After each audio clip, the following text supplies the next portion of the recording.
Ол 1931 жылы 9 ақпанда Алматы облысы қазіргі Райымбек, бұрынғы Нарынқол ауданында Қарасас ауылында дүниеге келген.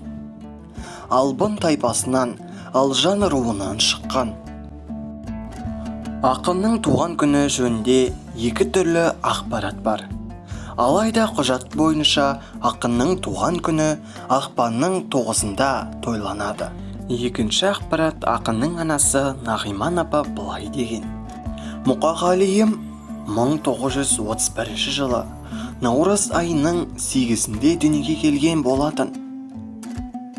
Жаңылысуым мүмкін емес. Себебі балам, мынау Фиданның есігін ашқаннан біраз уақыттан кейін наурыз тойы болады. Наурыз көже жасаймыз деп күтіп отыратынбыз. Мұқағали Мақатаев атындағы әдеби сыйлықтың лауреаты Оразхан Асқар ақынның екінші туған күніне байланысты мындай сөз айтады. Ал құжат бойынша Мұқағали 9 ақпанда дүниеге келген. Бұл куәлікті ақын ес білген кезде, сол кездегі сайлау науқанына байланысты өзі жастырып алған екен.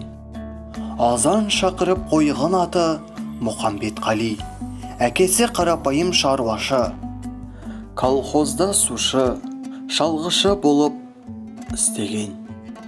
Мұқағали үйдің тұңғыш болған. Оның артында бір қыз және де 3 ұл туған. Ақынның қарындасы мен алғашқы інісі ерте көз жұмған. Соңғыларының есімдері Тоқтарбай мен Көрпеш. Қазақ дәстүрі бойынша үйдің алғашқы баласы ата-әжесіне тәрбие алуы тиіс.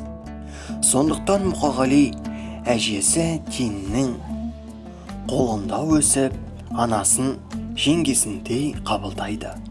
Балалық шағын соғыспен қатар өткізгендіктен ақын тағдырының ащы дәмін ерте татады. Неніңді сені аңсаймын, бала шағым. Мұқағали әкесі 1945 жылы Калининград майданда қаза табады.